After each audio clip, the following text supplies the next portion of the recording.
धमकाने लगे कि बोले कौन ध्रुव जी? बोले ध्रुव हरि भगत भयव सुत जासु, हरि भगत भयव सुत जासु, हरि भगत भयव सुत जासु,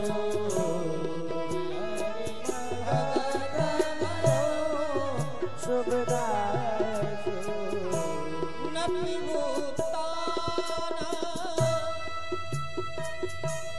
ना तो उत्तान पाद को लोग जाने, ना मनु जी को लोग उतना जाने, पर जितना लोग ध्रुव की चर्चा करते हैं। बोले ध्रुव की चर्चा क्यों? उतनी मनु जी की चर्चा नहीं, उतनी उत्तान पाद की चर्चा नहीं। देखो संसार का नियम ये है, जब कोई परिचय देता है, भाई ये कौन है? बोले फलाने के बेटा है। पिता से पुत्र का परिचय दिया जाता है, पर यहाँ पिता का परिचय पुत्र से दिया जा रहा है। वो पिता भी अपने आप को बड़ा गौरवान्वित महसूस करता है जब कोई कहता है भाई ये इनके पिताजी हैं। उस समय पिता को भी बड़ा गौरवान्वित महसूस होता है। बोले नव उत्तान पाद का परिचय कैसे है?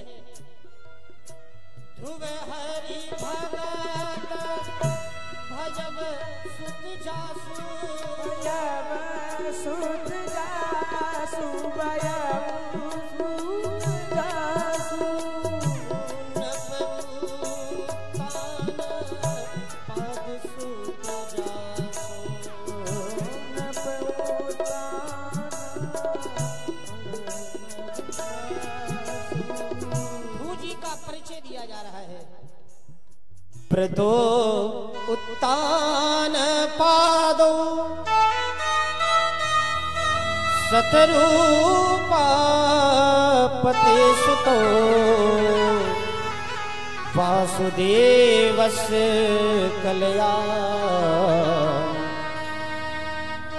रक्षायां जगता स्थितो। महाराज मनु के पुत्र उत्तानपाद, और उत्तानपाद की दो पत्नियां हैं, एक का नाम है सुनीति और दूसरी का नाम है सुरुचि।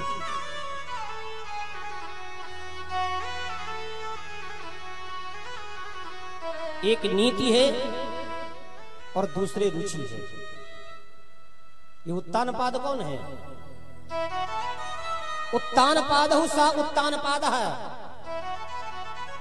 जिसके पैर ऊपर हो सर नीचे हो।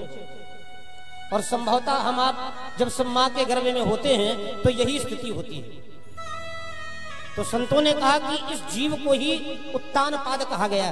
और उत्तानपाद का अर्थ महात्माओं ने एक तरीके से और दिया, उत्तानपाद सा उत्तानपाद है, जिसने अपने कर्मों के द्वारा समाज में अपने पद को ऊंचे कर लिए हो,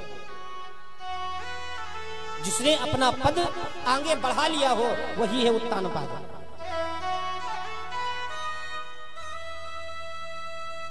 इस जीव की दो पत्नी है, एक सुनीति है, एक नीति है, एक रुचि है सुरुचि। नीति और रुचि ये दो पत्नी है। अच्छा, नीति के द्वारा जो बेटा होता है वो ध्रुव कहलाया, और रुचि के द्वारा जो बेटा हुआ वो उत्तम कहलाया। नीति जो है ना वो ध्रुव है। ध्रुव का मतलब अटल, जो सत्य है।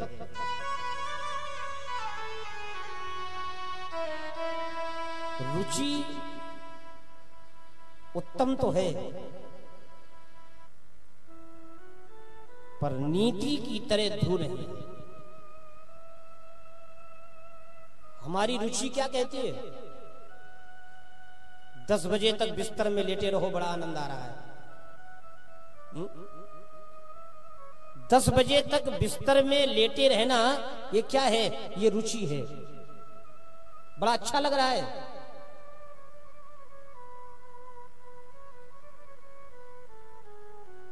विटामिन 60 तक ये सूर्य देता है। हम अपनी रुचि के इतने वशीभूत हो गए हैं कि नीति को भूल चुके हैं, जबकि नीति ध्रुव है, अटल है।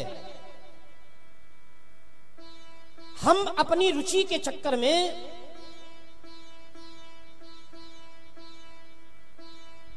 शरीर को इतना आलसी कर लिए हैं कि शरीर रोगों का घर हो गया। लोग तो इतने आलसी हो गए हैं कि कमरे में कोई मिलने आए तो कह देते हैं भैया बाहर जा रहे हो, थोड़ा दरवाजे में हाथ मार देना।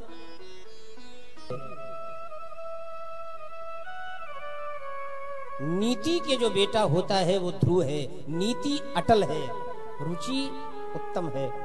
एक दिन की बात है, महाराज उत्तानपाद अपने बेटा उत्तम को गोद में लिए हैं। एकदा सुरुचे पुत्रं कमारोप्य लालयन्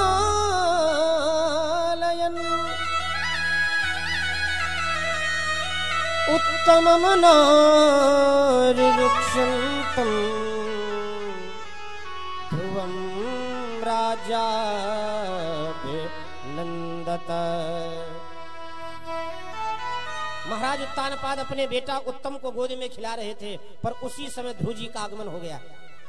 अच्छा देखिए, ये जीव उत्तम को तब तक गोद में रखता है जब तक नीति का पुत्र ध्रुव नहीं आता, और जिस दिन नीति आ जाती है, जिस दिन ध्रुव आ जाता है, अटल सत्य जो है वो जब आ जाता है, तो फिर हमें अपनी रुचि का त्याग करना ही करना पड़ता है। अब जब डॉक्टर ने कह दिया है तो फिर घर वाले भी तुम्हें एक पीस अगर खा लेने दे, नहीं खाने देंगे।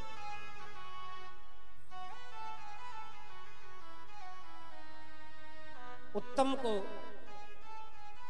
गोद से नीचे उतार दिया, ध्रुव को गोद में ले लिया, पर उसी समय जैसे ही सुरुचि ने देखा, उसने विचार किया कि आज तो मेरे बेटे से पिता की गोद छीन ली, कल को ये बड़ा होगा तो बड़ा होते ही राज्य का बंटवारा करवा देगा।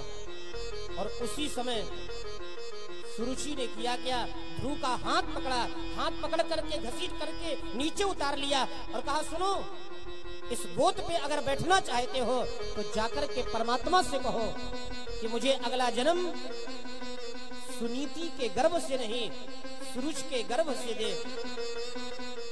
5 वर्ष का बालक आज रोता रोता अपनी मैया के पास आ गया। सुनीति ने जब देखा ना कि ध्रुव रो रहे हैं, आज हाथों से आंसुओं को पोंछने लगी। बेटा किसने मारा है? माँ, छोटी माँ ने मेरा हाथ पकड़ के पिताजी की गोद से मुझे नीचे गिरा दिया। माँ, मुझे दुख इस बात का नहीं कि मेरी माँ ने मेरा हाथ पकड़ के मुझे नीचे गिरा दिया। तो फिर माँ ने कहा कि बेटा फिर रो क्यों रहे हो? माँ, उसने आपकी कोख को गाली बकी है। उसकी कोख इतनी भाग्यशाली है कि मुझे जाकर के परमात्मा से कहना पड़ेगा कि अगला जन्म मुझे सुनीति के गर्भ से नहीं, सूरज के गर्भ से दे। क्या उसकी कोख इतनी श्रेष्ठ है? माँ, मुझे बुरा बस केवल यही लगा कि आपकी कोख को गाली क्यों बकी। अहो तेजा क्षत्रिया नाम, क्षत्रिय बालक है। जैसे सोते हुए सर्प को कोई डंडा मार दे, सर्प भूल नहीं सकता, ऐसे ही क्षत्रिय बालक के सम्मान पर कोई ठेस पहुंचाए, कोई क्षत्रिय बालक कैसे बर्दाश्त करेगा, कैसे सहन करेगा? सुनीति बोली, बेटा, जो काम आज तक मैं नहीं कर पाई वो काम मेरी छोटी बहन ने कर दिया। और वाकई ध्रुव, एक बात बताऊं, इस सांसारिक पिता की गोद में बैठने से बढ़िया ये है कि जगत पिता की गोद में बैठा जाए।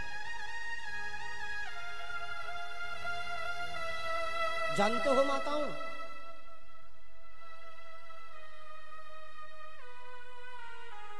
हर एक मां को चाहिए कि बचपन में ही अपने बेटे को दो लोगों का परिचय करवा देना चाहिए। हर एक मां का ये दायित्व है। मां के अलावा कोई ये जानता नहीं है कि इस पुत्र का पिता कौन है, कोई नहीं जानता। मां ही बताती है कि ये तुम्हारे पिताजी हैं, मां ही कहती है। जैसे एक मां अपने बेटे को अपने पिता का परिचय करवा देती है, ऐसे ही एक मां को चाहिए कि सांसारिक पिता के परिचय के साथ साथ जगत पिता का परिचय भी अपने बेटे को दे दे।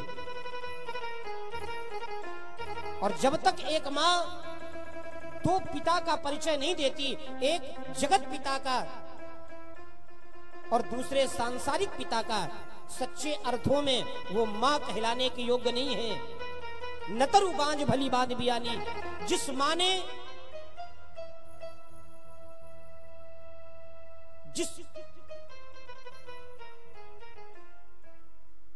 जिस मां ने अपनी कोख से एक राम भक्त को जन्म नहीं दिया, वो मां कहलाने की अधिकारी तो है ही नहीं।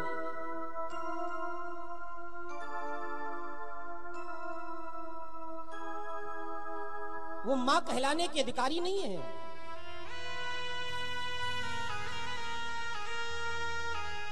एक बार रहीमदास जी ने